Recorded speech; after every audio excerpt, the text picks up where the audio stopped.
invités, merci de nous suivre. Nous recevons ce soir un éminent professeur, le professeur Kamba Iwacha. Il n'est plus à présenter. Il est professeur Kamba Iwacha est donc docteur en histoire de mentalité. Bonsoir professeur. Bonsoir. Merci d'avoir répondu à notre invitation. C'est mon plaisir. Vous êtes docteur en histoire de mentalité, je venais de le dire tout à l'heure. Alors, s'il faut raconter en quelques mots l'histoire de la République démocratique du Congo, depuis Lumumba Kasavubu jusqu'à Félix Antoine Tshisekedi, comment vous allez raconter cette histoire? Positive ou négative? C'est-à-dire que je ne parlerai pas de l'histoire positive ou de l'histoire négative. Je parlerai de l'histoire tout court. L'histoire d'un pays, l'histoire d'une communauté, l'histoire d'une nation se fait avec des faits. Et on sait que les faits sont têtus. Quand ils viennent sans nous avertir, quand ils viennent à notre conscience sans préparation. Les faits s'improvisent. Les faits sont brutaux à la conscience de l'homme. Vous m'avez présenté comme historien des mentalités, il fallait plus tard découvrir que également aux mentalités, il faut ajouter les mœurs. Mœurs et mentalité. Docteur en histoire de mœurs et de mentalités. Alors, en comparaison, est-ce qu'on peut comparer l'incomparable? Parce que l'histoire se déroule avec les faits. En me posant la question de comparaison, voulez-vous revenir en 1960? Voyez, les événements qui ont eu lieu en 60 ne sont pas les mêmes aujourd'hui. Mais quelque part, on dirait qu'ils peuvent présenter des similitudes. Vous voyez, l'accession de notre pays à l'indépendance ne peut pas être comparée à la transition. Ne peut pas être comparée à la prise de pouvoir par le président Mobutu et son régime. On ne peut pas être comparé aux rébellions, ne peut pas être comparé à l'avènement de Mouzé. Elle ne peut pas être comparée à l'avènement au pouvoir de l'ex-président Kabila. Et encore, tout récemment, ne peut pas être comparée à l'élection du nouveau président de la République, à savoir Félix Tshisekedi Tshilombo. Mais la façon de gérer, Félix a déjà fait 2 ans, le début des autres présidents précédents, s'il faut essayer de faire une petite comparaison. Et encore une fois, là, si celui qui a précédé le président Félix Tshisekedi a fait 18 ans, comment voulez-vous comparer celui qui fait? Mais ses débuts, comment était son départ? Le départ de Mobutu, le départ de Kasavubu. Non. Parce qu'on sait quand même que Kasavubu avait a pris le pouvoir dans un contexte hérité de la Belgique, de la constitution belge. Il faut le dire ainsi. Kasavubu a pris le pouvoir dans une telle difficulté que pour les Congolais, comme les Belges l'ont dit, l'indépendance a été octroyée. Mais pour nous, les Congolais, l'indépendance n'a pas été octroyée, n'a pas été donnée comme un cadeau. Nous avons conquis notre indépendance. Et si on sait que la Belgique n'avait pas envie d'accorder l'indépendance à ce pays, vous comprenez toutes les turbulences que nous avons eues au moment où nous avons inscrit l'indépendance dans notre conscience. Et encore, est-ce que réellement nous avons subi des effets positifs de cette indépendance? Ben non, nous avons été coulés dans l'indépendance sans toutefois qu'on ait enseigné à nous, à nos esprits, ce que c'est l'indépendance. Parce que la Belgique n'avait pas envie de laisser le Congo.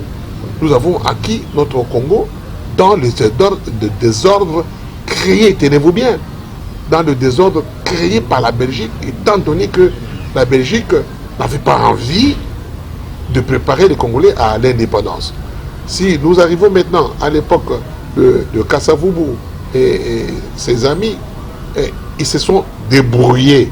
J'aime bien le mot débrouiller. Ils se sont débrouillés. C'est-à-dire, ils ont travaillé tant mieux, sans être préparés a enlevé la brouille.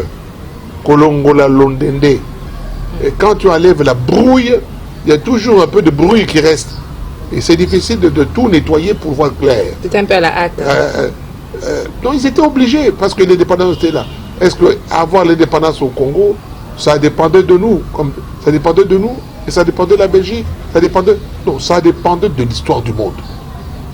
Voyez-vous, ce sont des époques de 60 jusqu'à 65, c'est l'époque où tous les pays africains, n'est-ce pas, ont pris leur indépendance. C'est l'époque aussi que l'histoire de la Chine changeait, l'histoire de la Chine changeait, l'histoire des pays de l'Est changeait.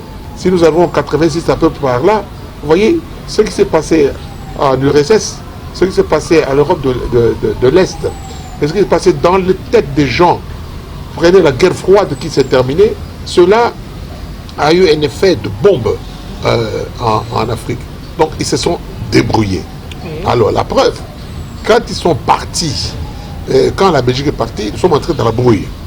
Mais 5 ans plus tard, la brouille a continué.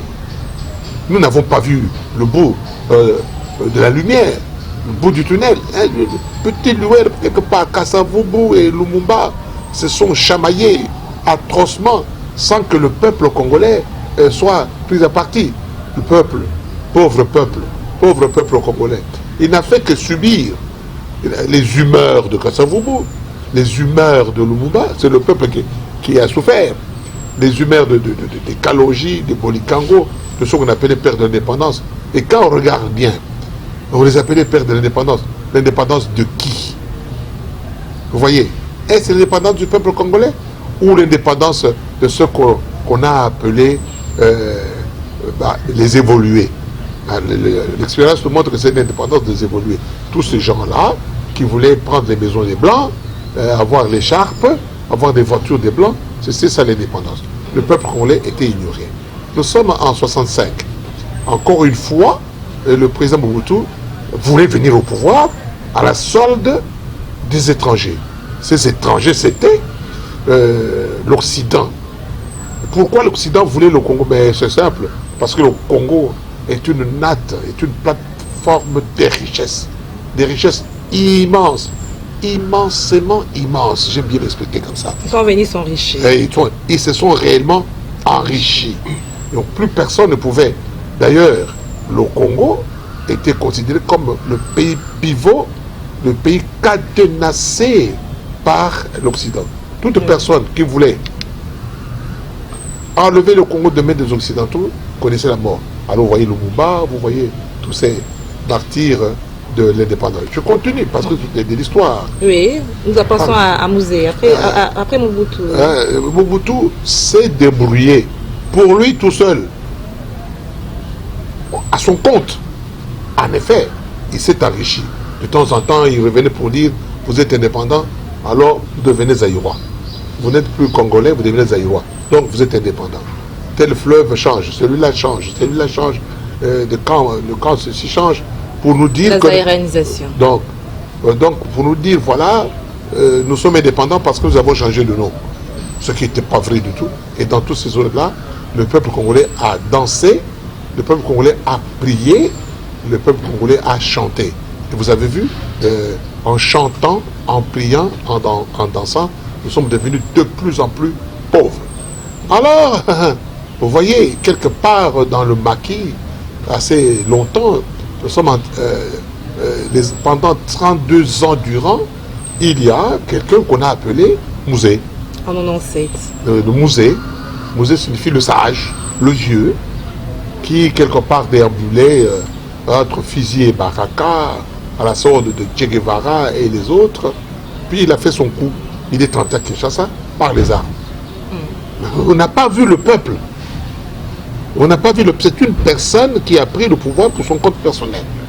Il a fait combien de temps? Bon, mon Dieu. Mais on l'a tué. Qui l'a tué? Allez poser la question. Le peuple n'étant pas concerné, ne demandez pas au peuple. Vous voyez, le peuple n'étant pas concerné à l'histoire, ne demandez pas au peuple qui a tué Musée. Ce sont des personnes qui ont pris le temps de changer le régime de Mobutu. On peut dire qui ont tué les Occidentaux en tête. Donc, nous ne sommes pas là-dedans dans cette matière-là, le peuple. Alors, puis va le fils, Kabila le fils. Ah ben, alors arrive à un moment donné, le musée est tué. Le musée est assassiné. Encore une fois, ne me demandez pas de définir qui a tué. Ne me demandez pas de savoir qui a tué le musée. Parce que le peuple n'est pas concerné. Ne demandez pas au peuple de savoir qui a tué le musée. Eux-mêmes, qui ont vu, qui ont organisé la mort du musée, eux-mêmes savent très bien. Occidentaux ou ici sur place, ils savent eux-mêmes. Ne me demandez pas de savoir qui. Le peuple dit Makambouya politique. Vous voyez. Puis il y a le fils, oui. Ensuite, il y a le fils, ou celui qu'on appelle fils. Vous voyez, Raïs. Bon, il a pris le pouvoir. Mais de Kassavoubou au fils, nous avons passé le temps à nous débrouiller. C'est ça l'histoire du pays. À nous débrouiller, à enlever la brouille. Quelqu'un qui se trouve dans la brouille, il se débrouille. Et nous nous sommes tous débrouillés des 60 à nos jours. Comme les Blancs, comme les Belges se sont débrouillés de 1885 à 60. L'histoire du Congo, c'est l'histoire de la débrouille. Nous continuons à nous débrouiller. Nous continuons à nous débrouiller. Et quand est-ce que cette débrouille va mettre fin? Petit à petit, l'histoire étant têtue, ne dépendant pas des personnes, petit à petit, nous regardons, nous disons non, ça ne doit pas continuer ainsi. Vous voyez, madame, ça ne doit pas continuer ainsi. Et le président Kabila lui-même a compris, ou a semblé comprendre, je pense qu'il a compris, que le temps était là, parce que chaque chose a son temps, surtout les choses politiques à son temps. Il a compris qu'il fallait maintenant organiser les élections. Quelque part, il était un peu obligé. Il était obligé, constitutionnellement parlant, malgré quelque part le refus ou la tête qu'il faisait, hop, et il a cédé le pouvoir. On dit il a cédé. Est-ce que vraiment le président Kabila a cédé le pouvoir? À Félix Tshisekedi. À Félix Tshisekedi. Mais l'histoire nous apprend que la Belgique n'était pas libre. Donc le roi Baudouin a menti en disant au peuple, nous vous accordons l'indépendance. Non, la Belgique était obligée par la conjoncture historique du monde de laisser le pouvoir. Par la pression mondiale. Vous comprenez? Alors, le Raïs prenant le pouvoir, on ne dira pas que le Raïs a voulu bien céder le pouvoir. Il a aussi cédé par la pression. Il y avait une pression.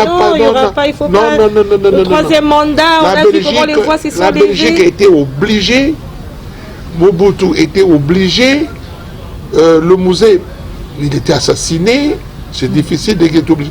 Mais le Raïs, vu la conjoncture, quelque part, il n'avait pas droit à chercher le troisième mandat.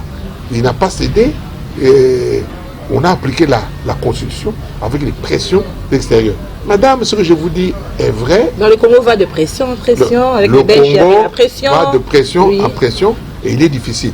Voilà qu'aujourd'hui, avec la passation constitutionnelle du pouvoir du fils Kabila au fils Tshisekedi, nous commençons maintenant à ouvrir les vannes et à enlever petit à petit le londende, la brouille.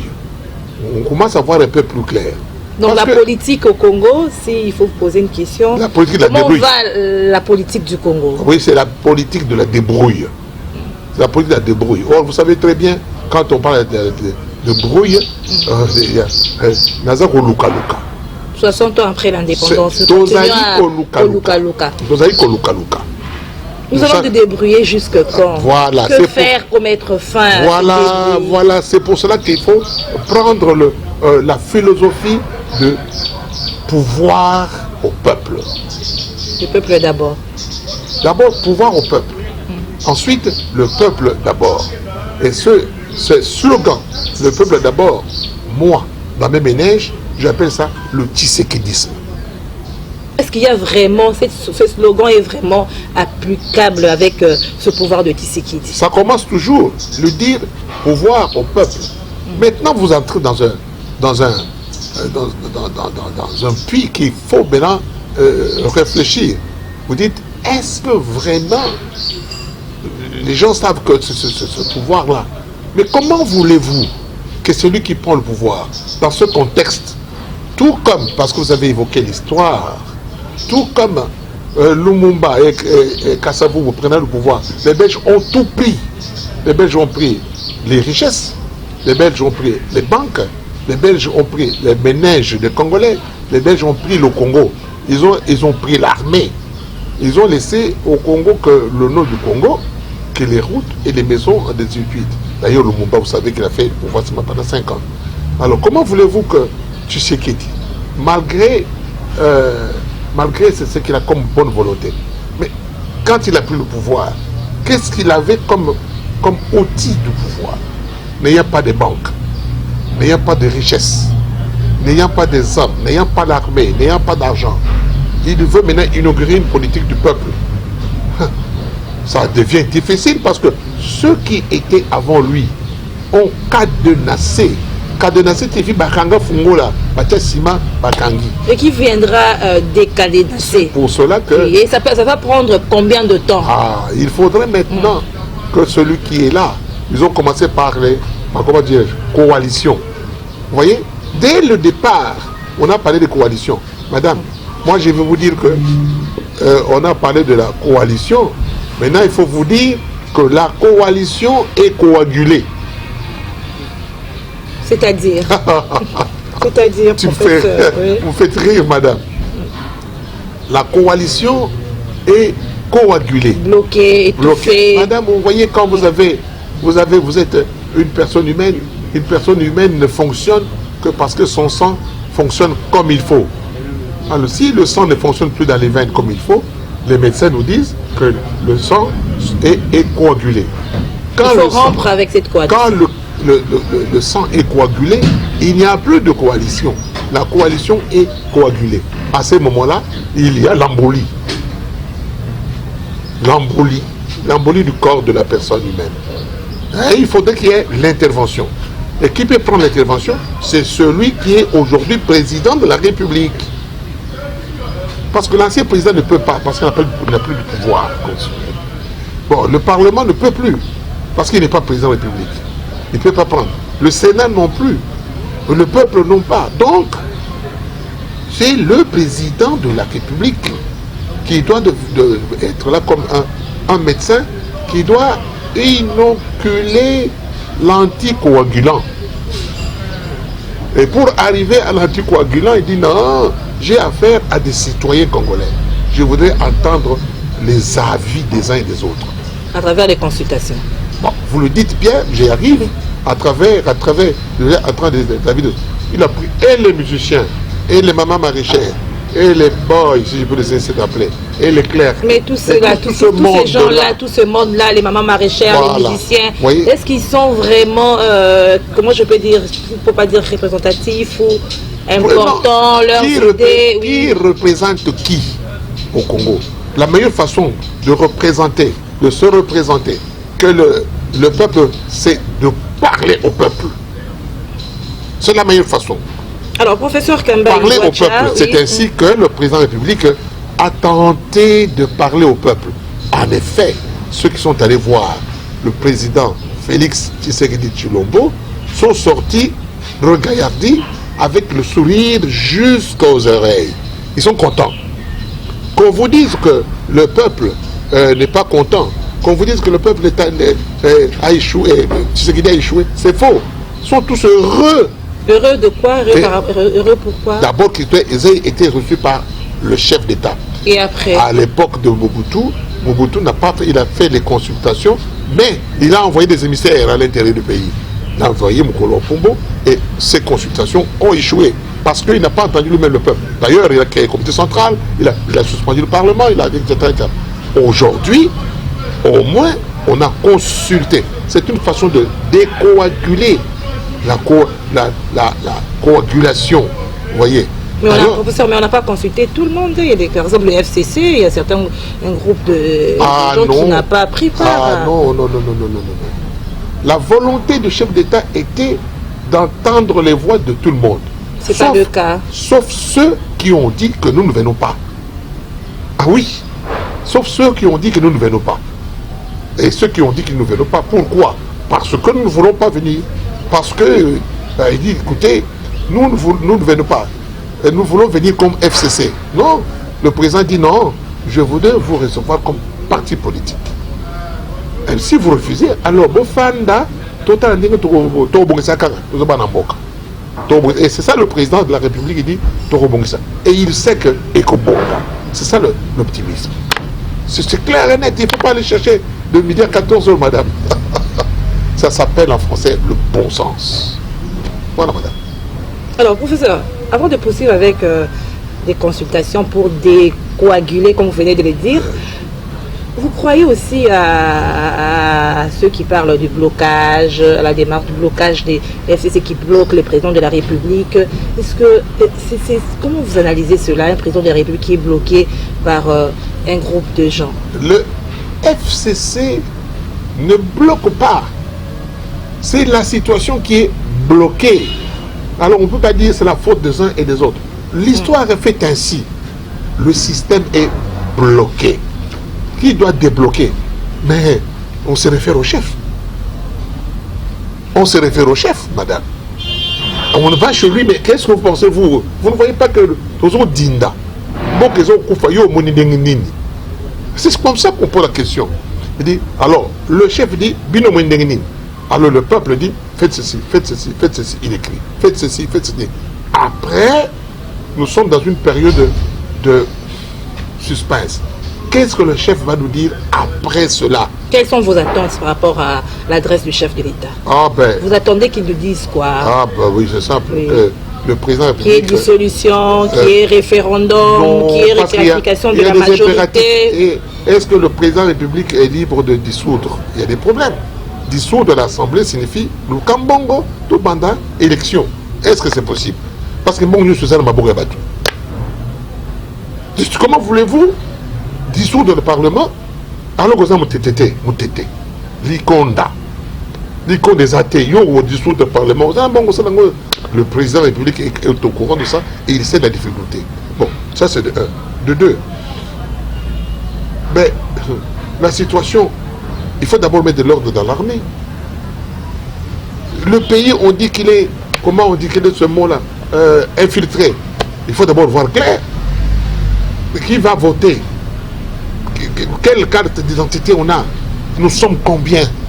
Non, madame. Soyons sérieux. Ayons dans le bon sens. Le président de la République, à mon avis, parce que vous avez posé la question, non, c'est de remettre de l'ordre. Remettre de l'ordre, c'est-à-dire quoi?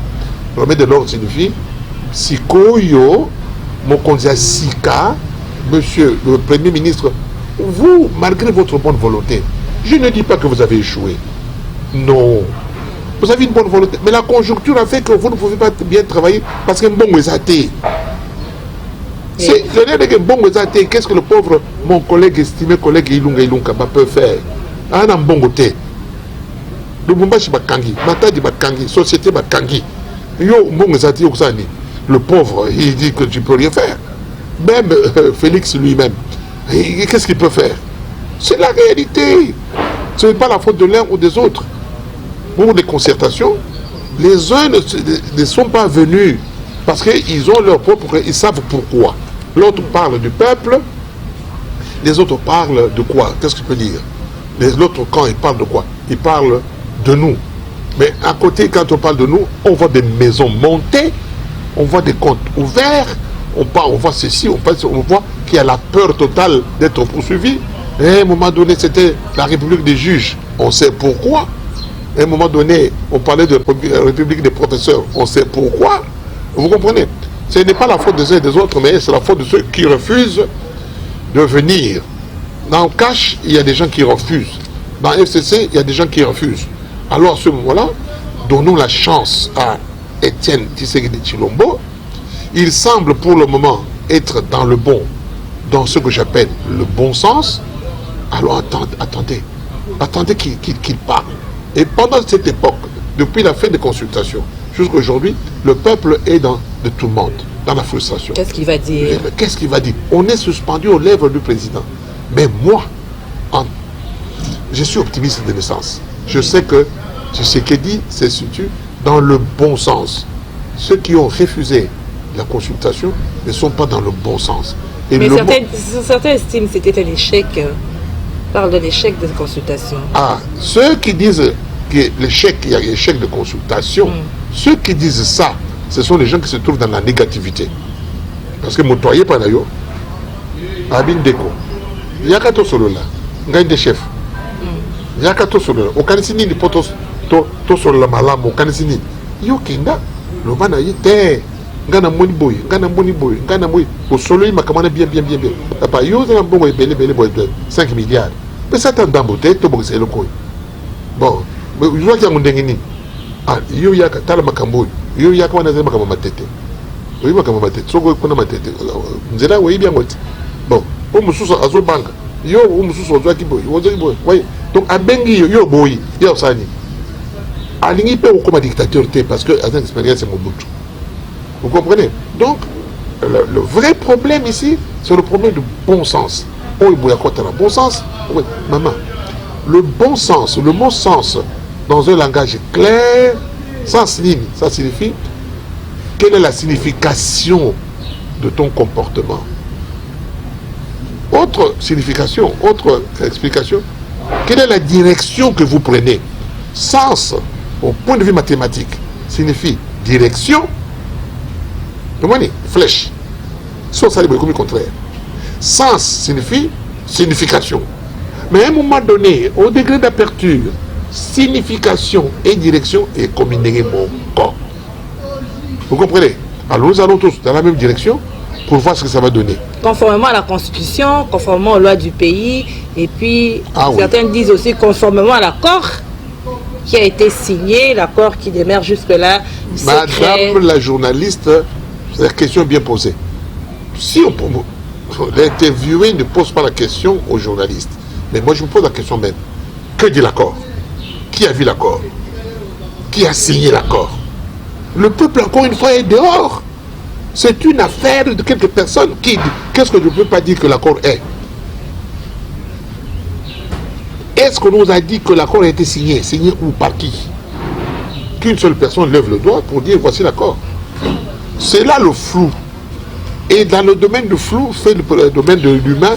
Et l'humain utilise le flou pour essayer de brouiller encore, de brouiller le brouillard. Et quand tu brouilles le brouillard, ça devient difficile de débrouiller le brouillard. Toujours potana. Alors laisse le président de la République, après des consultations, nous dire ses points de vue. Et voilà. 2023, c'est bientôt. Il faut que les élections se tiennent. Est-ce que vous croyez à la tenue des élections en 2023? Il y aura glissement, c'est qu'on a décrit à l'époque de Kabila.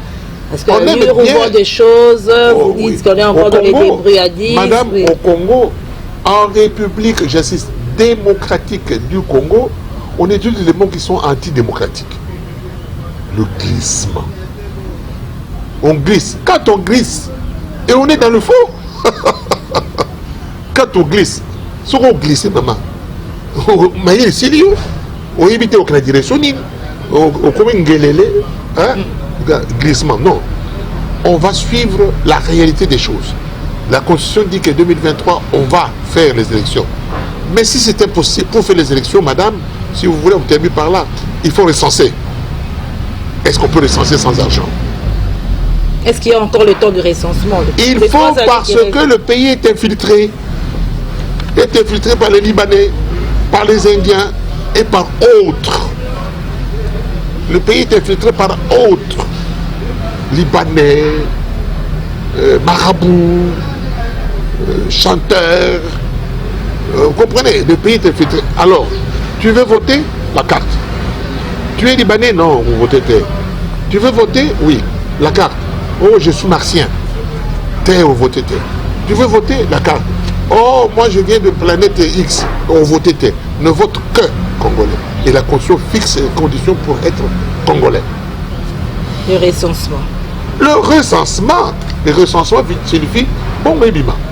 Professeur Kamba Ibouacha, je rappelle, professeur, s'il faudrait dire un dernier mot par rapport à l'émission par rapport à tout ce que nous avons dit tout au long de que le peuple congolais revienne dans le bon sens. Et aujourd'hui, le bon sens nous indique une seule chose. Aujourd'hui, c'est suivre la voie que semble indiquer le président de la République, seul qui pour le moment peut nous dire venez autour de moi. Et le jour où le président de la République fera le contraire de son slogan que j'appelle stéguédisme contre le peuple dirait non, ce n'est plus le bon sens. Alors mettons-nous. Le peuple est affamé, hein? Le peuple est affamé. Et le peuple est affamé en un an. Est-ce que vous pensez qu'un peuple peut être affamé en un an? Non, c'est 2 ans déjà. 2 ans. Donc on a proclamé notre faim.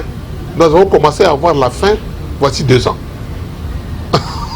Non, madame. Il faut faire tout pour mettre fin. Ah oui. Fin. Alors commençons d'abord par dire au peuple congolais, que pensez-vous si? Que pensez-vous si? Le peuple a besoin qu'on lui demande des avis. C'est ça la démocratie. Madame, ça il faut noter.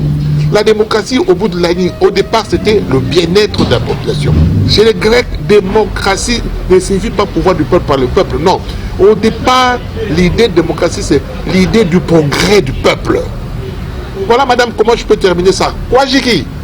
Mais l'UDPS, il faut ajouter quelque chose qui a été au pouvoir, à l'opposition, proche de la population depuis ces 38 ans.